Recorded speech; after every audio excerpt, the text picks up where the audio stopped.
이로 말미암아 주 예수 안에서 너희 믿음과 모든 성도를 향한 사랑을 나도 듣고 내가 기도할 때 기억하며 너희로 말미암아 감사하기를 그치지 아니하고. 아멘.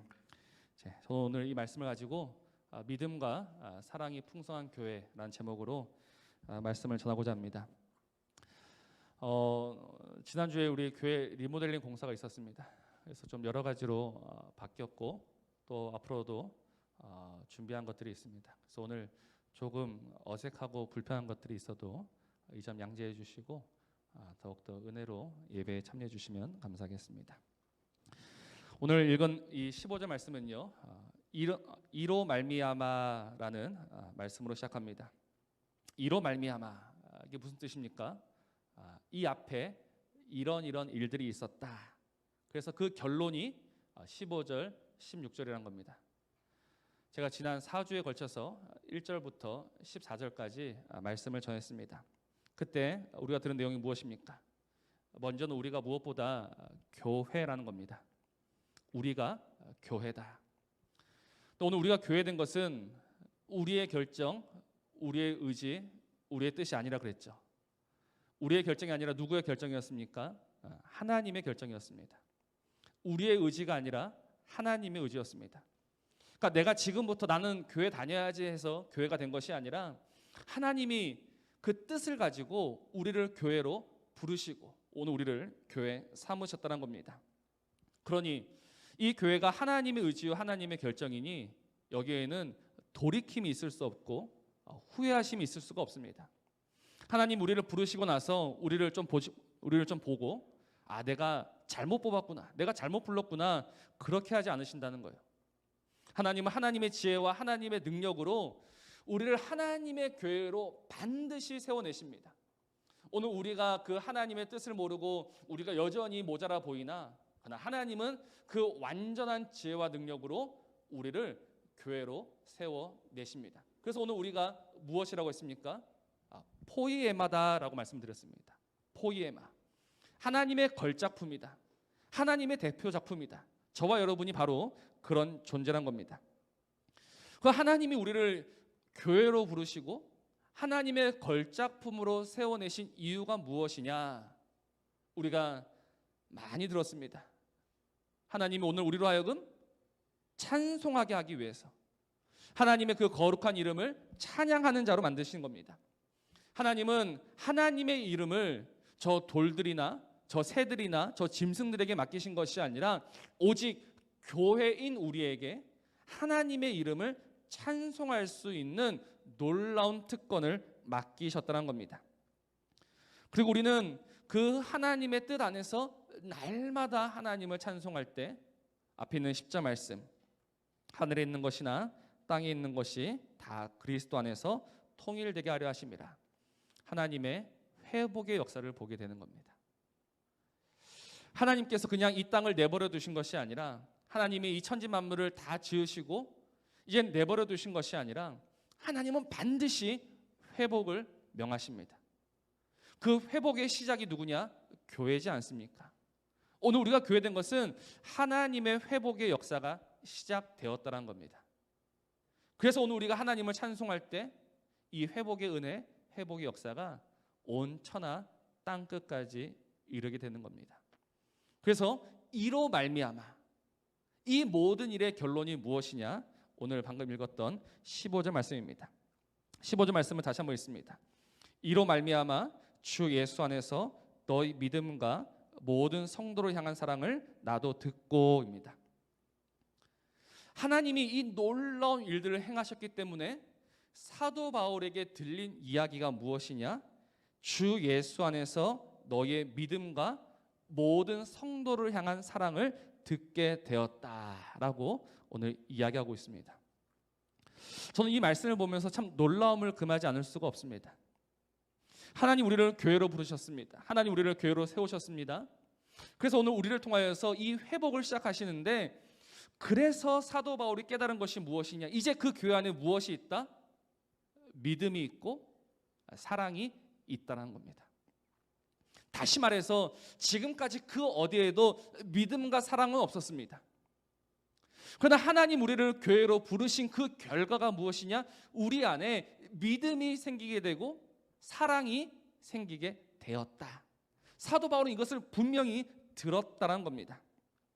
그래서 그 감동으로 사도 바울은 쉬지 않고 기도합니다. 계속해서 너희들의 믿음과 너희들의 사랑이 자라기를 바라는 마음으로 지금 이 편지를 보내고 있는 겁니다. 지금 교회 안에 시작된 그 믿음이 마지막 믿음이 아니라 더 큰 믿음이 되기를 바라면서, 너희 안에 있는 그 사랑이 마지막 사랑이 아니라 더 큰 사랑이 되기를 바라면서 기도하기를 쉬지 않고 감사함으로 그 에베소 교회를 응원하고 있는 겁니다. 저도 오늘 같은 마음으로 말씀을 전합니다. 우리가 교회지 않습니까? 그럼 교회가 좀 덩치도 커져야 되고 사람도 많아져야 되고 재정도 넉넉해지면 좋습니다. 나 그것이 커진다라고 해서 교회가 교회되는 것이 아닙니다. 교회가 교회되고자 한다면 무엇보다도 우리 안에 믿음이 자라야 하고 사랑이 자라야 한다는 겁니다. 그러면 어떻게 해야 이 믿음이 자랄 수 있고 어떻게 해야 사랑이 자랄 수 있겠습니까? 한번 보십시오. 우리가 지금 교회를 다닌 지 수십 년 되신 분들도 있고 이제 믿음 생활을 시작하신 분들도 있습니다. 어쨌든 우리가 그렇게 수많은 시간들을 들여서 교회가 되었거늘 믿음이 자랐습니까? 사랑이 자랐습니까? 혹시 제자리 걸음하고 있지는 않습니까? 우리의 믿음이 오히려 더 작아지고 있지는 않습니까? 어떤 목사님이 헌신예배 설교 요청을 받았습니다. 1여전도에 헌신예배 설교 요청을 받았는데 보통 교회 1여전도에는 가장 연세가 많으신 분들 헌신예배입니다. 그래서 아니나 다를까 가니까 제일 앞자리에 다 머리가 희끗희끗하신 할머니들이 다 앉아 계셨대요. 그래서 목사님이 설교를 시작하면서 한번 물어봤다고 합니다. 우리 어머님들 오늘 헌신예배를 드리시는데 어떻습니까? 분명 우리 권사님들, 집사님들 젊었을 때 믿음이 좋았습니까? 아니면 지금이 믿음이 좋습니까? 라는 질문을 했다고 합니다. 근데 참 안타깝게도 단 한 분도 자신 있게 저는 지금의 믿음이 제일 좋습니다라고 말씀하시는 분은 한 분도 없었다고 합니다. 그 질문 앞에 다 고개를 숙입니다. 그 질문 앞에 다 옛날을 추억합니다. 옛날을 추억하니 어떻습니까? 그때는 분명 더 뜨거웠던 것 같고 더 믿음이 컸던 것 같은데 지금은 왜 이렇게 되었나라고 얼굴이 붉어지셨다고 합니다. 제가 그 이야기를 들으면서 제 자신을 한번 돌아봤습니다. 목사가 되려면 그냥 되는 게 아니지 않습니까? 목사가 되려면 여러 과정이 있습니다. 먼저는 이제 전도사가 되어야 되죠. 전도사가 되고 이제 신대원을 졸업하면은 강도사가 됩니다.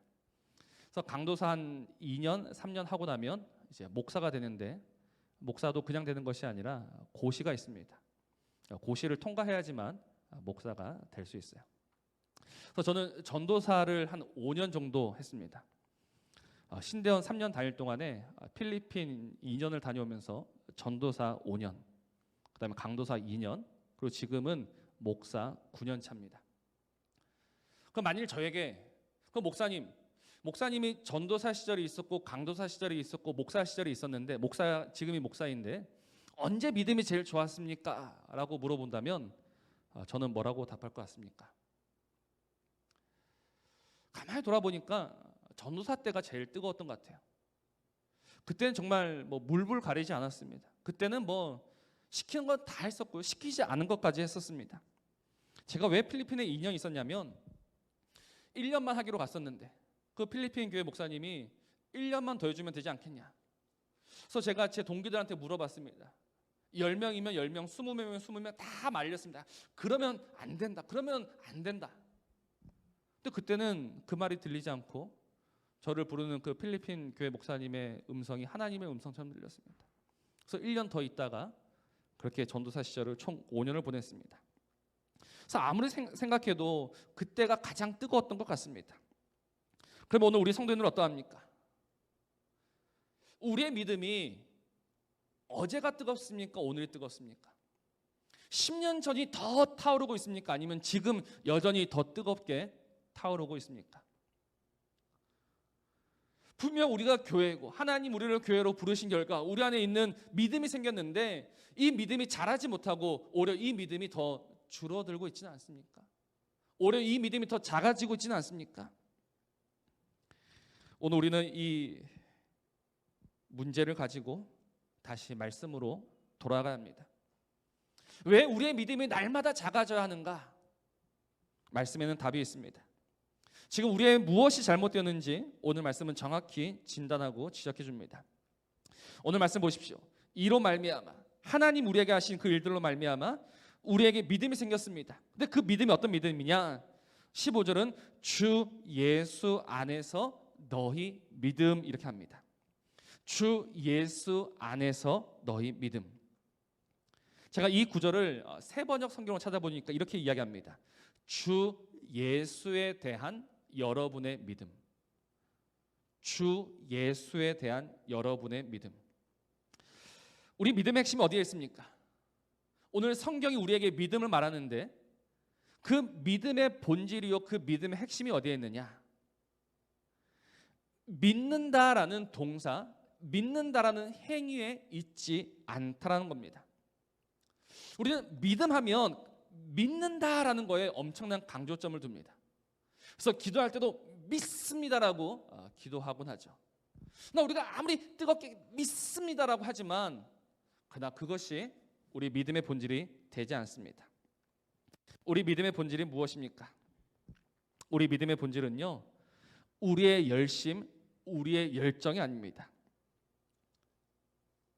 왜 젊었을 때 믿음이 더 뜨거운 것처럼 느껴지는가?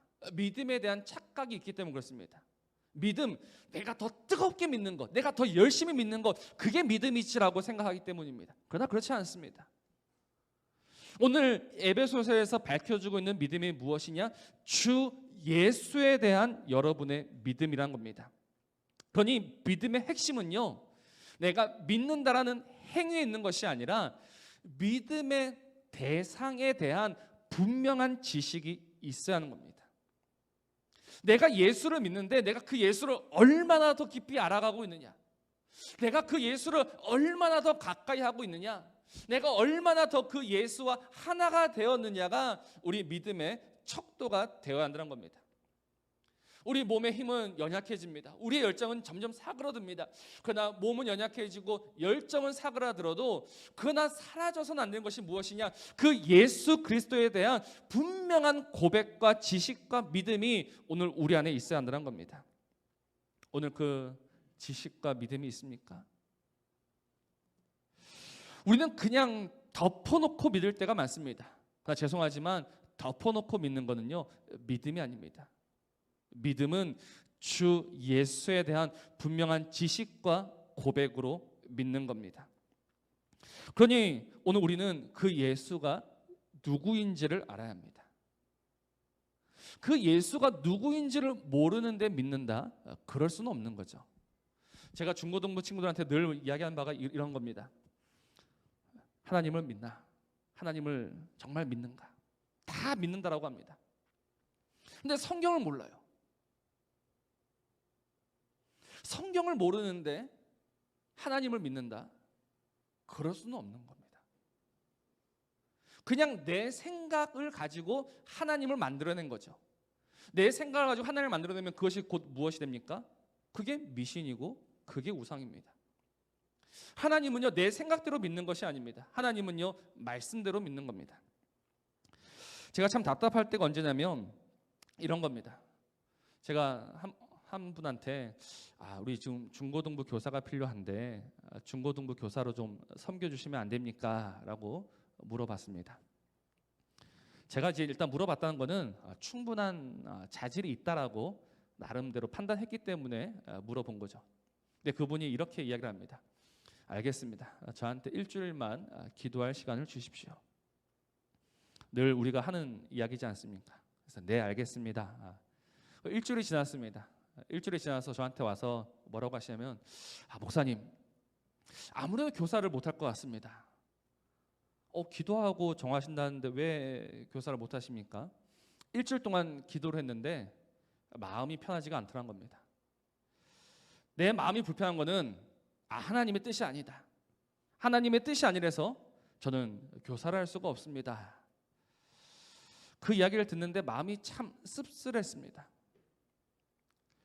기도합니다. 기도의 응답이 늘 평안으로 나타나는가? 기도의 응답이 평안으로 나타날 수도 있죠.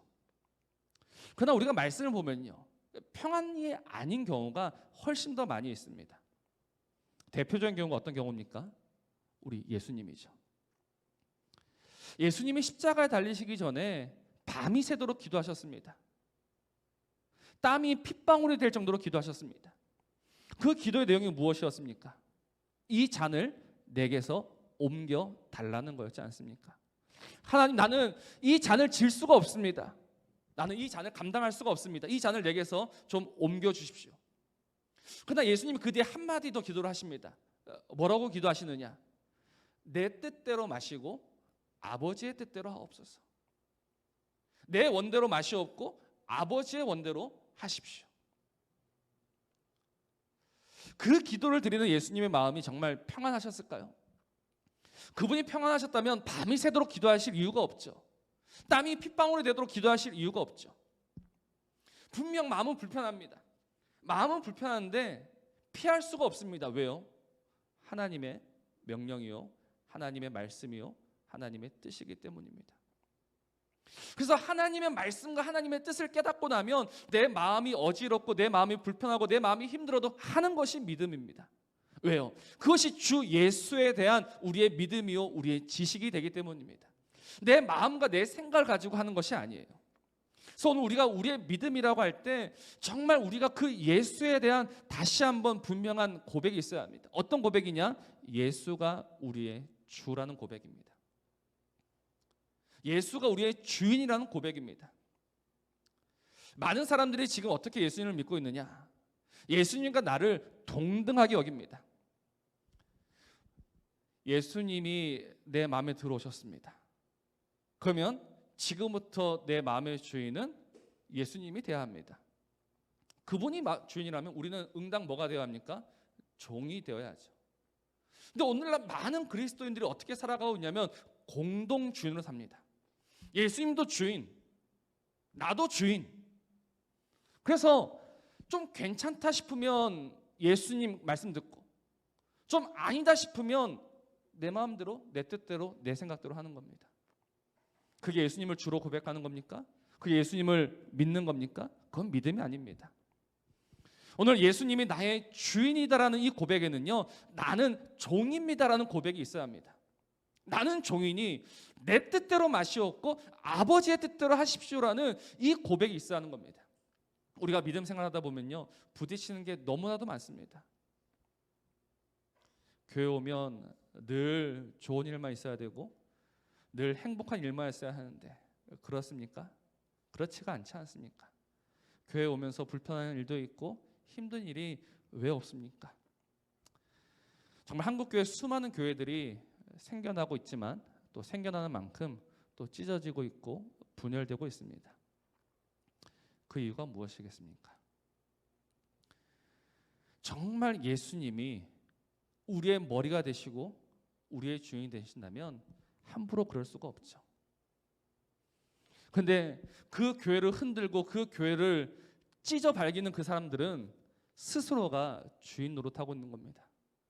그럼 그 사람이 아무리 신앙생활을 오래 했고 아무리 많은 헌금을 하고 아무리 많은 기도를 한다 하더라도 그는 믿음이 아닙니다. 믿음은요, 주 예수에 대한 믿음입니다.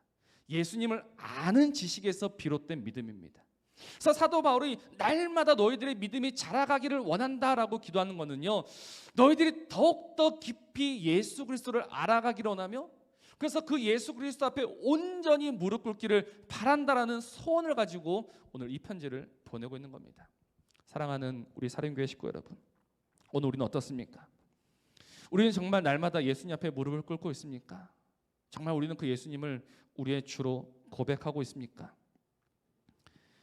정말 예수 그리스도가 저와 여러분의 주인, 저와 여러분의 왕, 저와 여러분의 머리 되기를 주의 이름으로 축원합니다.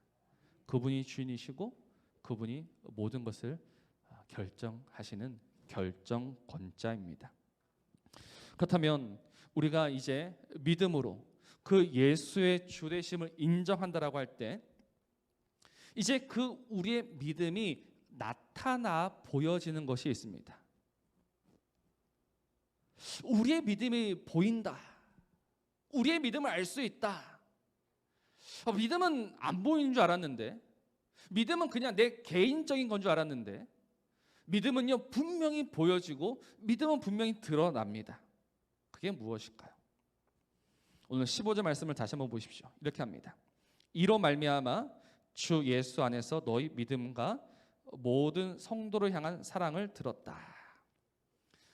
즉 믿음의 결과가 무엇이냐? 사랑이라는 겁니다.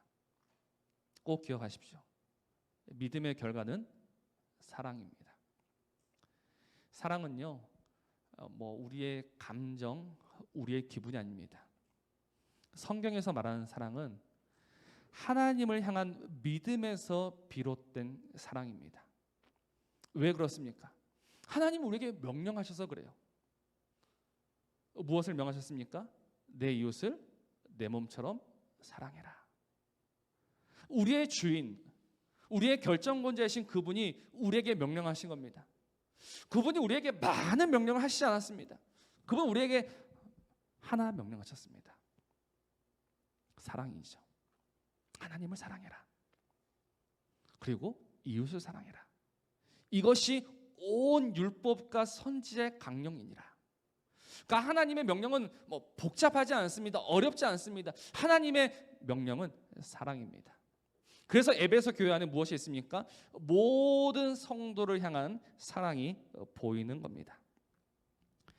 오늘 우리에게 사랑이 있습니까? 오늘 우리에게 어떤 사랑이 있습니까? 우리가 사랑에 대해서 오해하고 있는데 고린도전서 13장 말씀을 보면 사랑에 대해서 아주 자세히 정의하고 있습니다. 우리가 잘 알고 있는 말씀인데 제가 한번 읽겠습니다. 사랑은 오래 참고, 사랑은 온유하며, 시기하지 아니하며, 사랑은 자랑하지 아니하며, 교만하지 아니하며, 무례 행하지 아니하며, 자기의 유익을 구하지 아니하며, 성내지 아니하며, 악한 것을 생각하지 아니하며. 이게 사랑입니다. 사랑은 오래 참는 게 사랑입니다. 사랑은 온유한 것이 사랑이요, 시기하지 않는 것이 사랑입니다. 자랑하지 않는 것이 사랑입니다. 근데 이 말씀 여러 가지가 있는데 이 말씀이 하나로 모아지는 게 있습니다. 뭐냐면 13장 5절에 있는 자기의 유익을 구하지 않는 겁니다.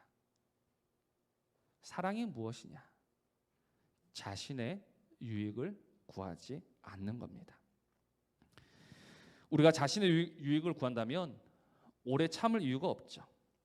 나의 유익을 생각한다면요, 시기해야 됩니다. 질투해야 합니다. 자랑해야 합니다. 드러내야 합니다. 어떻게 해서든지 뺏어 와야 합니다. 그러나 우리의 사랑은요, 자신의 유익을 구하지 않습니다. 그래서 한 번 참고 더 참고, 시기하지 아니하며, 자랑하지 아니하며, 성내지 아니하며, 온유함으로 그 사람을 대하는 것, 그것이 바로 사랑이라는 겁니다. 그래서 우리 주님의 사랑은요, 참 사랑입니다. 왜냐하면 그는 자신의 유익을 위해서 십자가를 지시지 않았기 때문입니다. 우리 주님께서 십자가를 지신 것은 자신의 유익을 위해서가 아니라 오직 우리를 위해서입니다. 그가 우리를 사랑하시기에 우리의 유익을 위하여 자신의 모든 것을 내어 주셨습니다. 그러니 주님의 사랑은 참 사랑입니다. 근데 우리가 그 사랑을 받았습니다. 우리가 그 주님의 그 사랑을 받았습니다. 그런데 오늘 우리에게서 나가는 사랑은 어떤 사랑입니까? 오늘 우리는 어떤 사랑들을 보여주고 있습니까? 우리의 사랑은요, 다 고만고만한 사랑입니다. 사랑할 만한 사람들만 골라서 사랑합니다. 어렵고 불편한 사람들은 상대하지 않습니다.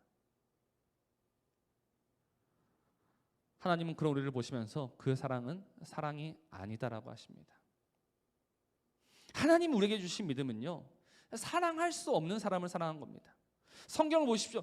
야, 원수들도 서로 끼리끼리 사랑한다. 그들도 얼마든지 서로 사랑한다. 근데 오늘 우리에게 있는 사랑의 다른 점이 무엇이냐?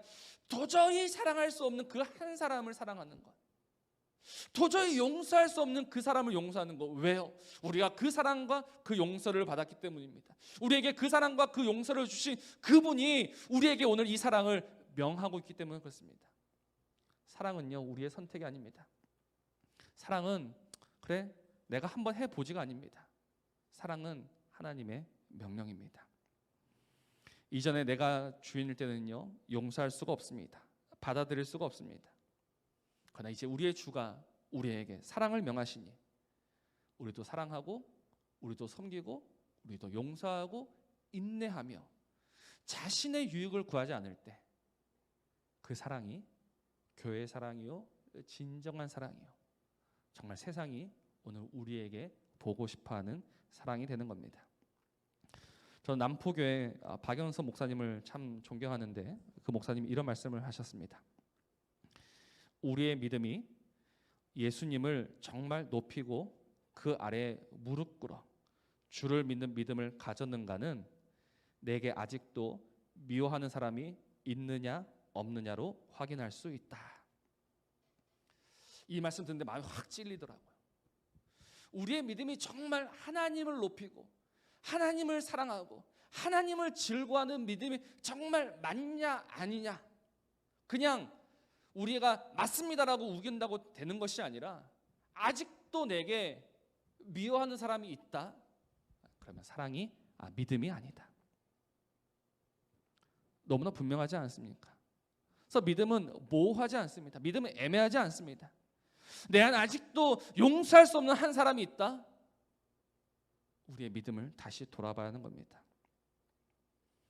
우리 믿음의 주가 되시는 그 예수를 다시 찾아야 하는 겁니다. 그래서 믿음과 사랑은 늘 세트처럼 같이 다닙니다. 오늘 설교 제목이 믿음과 사랑이 풍성한 교회인데 어떤 교회는 믿음이 좋고 어떤 교회는 사랑이 넘치고 그럴 수가 없습니다. 믿음과 사랑은요, 따로따로가 아닙니다. 우리가 예수님을 믿는다면, 그래서 그분이 우리의 주인 되심을 인정하고 고백한다면 이 교회 안에는 반드시 사랑이 있어야 합니다. 그래서 오늘 우리의 교회가 정말 이 믿음과 사랑이 더욱더 풍성한 교회 되기를 원합니다. 지금 에베소 교회에는 이 믿음과 사랑의 역사가 있습니다. 날로 좋은 소문이 퍼져갑니다. 그래서 사도 바울이 정말 내가 기도할 때마다 너희들을 빼먹지 않고 기도한다라고 할 정도입니다. 근데 에베소 교회가 어떤 교회였는지 아십니까? 에베소 교회가 처음부터 이 믿음과 사랑이 풍성한 교회였는가? 그렇지 않습니다. 사도행전 19장 8절과 9절 말씀입니다. 이렇게 말씀합니다. 바울이 회당에 들어가 석 달 동안 담대히 하나님 나라에 관하여 강론하며 권면하되 어떤 사람들은 마음이 굳어 순종하지 않고 무리 앞에서 이 도를 비방하거늘. 바울이 에베소 교회 갔을 때 이야기입니다. 바울이 3개월 동안 머물면서 하나님의 말씀을 전했고 하나님의 말씀을 가르쳤습니다. 근데 그 결과가 무엇이냐? 어떤 사람들은 마음이 굳어 순종하지 않고 오히려 사람들 앞에서 이 도를 비방했다, 비난했다. 에베소 교회 이야기입니다. 에베소 교회가 처음부터 좋은 교회이지 않습니다. 근데 어떻게 지금 이 믿음과 사랑이 넘치는 교회로 자리매김할 수 있었느냐? 바울이 그 에베소에 2년 동안 더 머물면서 하나님의 말씀을 가르친 결과입니다. 에베소 교회에 우리가 잘 알고 있는 두란노 서원이 있습니다. 3개월 동안 말씀을 전하고 가르쳤는데 사람들이 싫어합니다. 사람들이 비방합니다. 그래서 사도 바울이 그래 나도 이제 끝이야라고 그 에베소를 떠난 것이 아니라 거기에 서원을 세우고 2년 동안 하나님의 말씀을 가르친 결과 지금 이 믿음과 사랑의 역사가 일어나고 있는 겁니다. 사랑하는 성도 여러분, 정말 우리 사림교회가 믿음과 사랑이 넘치는 교회이기를 바라십니까?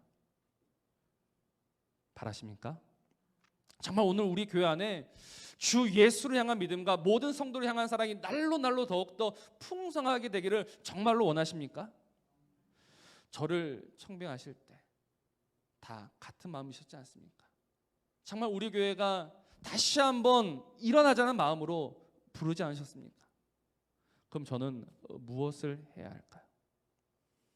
목사는 무엇을 해야 하겠습니까? 목사는 무엇보다 말씀을 가르쳐야 합니다. 말씀을 전해야 합니다. 그리고 성도님들은요, 말씀을 들으셔야 합니다. 정말 말씀에 귀 기울이셔야 합니다. 지금 이 자리에 앉아있다라고 해서 정말 믿음과 사랑이 저절로 자라게 된다? 죄송하지만 그건 착각입니다. 우리가 하나님의 말씀을 들어야 하고 하나님의 말씀을 배워야 하고 하나님의 말씀을 가까이 해야 합니다. 제가 요즘 아침마다 큐티 한 구절을 올려드리는 이유가 무엇이겠습니까? 우리가 지금 코로나 때문에 모이지 못하지만 그래도 그 말씀 한 구절이라도 더 보기 위해서. 사실 목사도요, 별 것 없습니다. 목사도 하나님의 말씀 없으면요, 목사 될 수가 없습니다. 하나님의 말씀이 없이 살아간다면요, 한 달이 안 돼서 더 이상한 사람으로 변할 수밖에 없습니다. 그래서 우리는 의지를 가지고 말씀을 읽어야 하고 말씀을 보아야 하고 말씀을 들어야 하고, 그래야지만 그 안에 믿음과 사랑이 자라게 되고 교회가 교회되고 하나님의 역사가 물밀듯이 일어나게 되는 겁니다. 말씀을 너무 가벼이 생각하지 마시기 바랍니다. 일주일에 한 번 교회 와서 30분 설교 듣는 것, 그것이 전부라면요, 믿음, 사랑, 그런 역사는 없습니다. 그러나 우리가 오늘 이 말씀을 듣고 다시 도전을 받고 하나님의 말씀을 가까이 한다면요, 믿음 생깁니다. 사랑 생깁니다. 생길 뿐 아니라 자라게 되고 풍성하게 되고 놀라운 믿음의 역사와 사랑의 역사를 경험하게 되는 겁니다. 그래서 저는 개인적으로 바울이 참 부러웠습니다. 다른 것이 부러운 것이 아니라 그 교회가 커졌다, 그 교회가 부흥했다, 이것이 아니라 다만 그 바울의 섬김을 통해서 그 교회 안에 믿음과 사랑의 역사가 날마다 일어나고 있다. 오늘 우리 교회가 정말 그런 교회 되기를 주의 이름으로 축원합니다. 믿음이 풍성하고 사랑이 풍성한 교회. 그래서 교회의 주인 되시는 그 주님을 기쁘시게 하는 교회. 오늘 우리 사림교회가 바로 그 교회가 되기를 주님의 이름으로 축원합니다.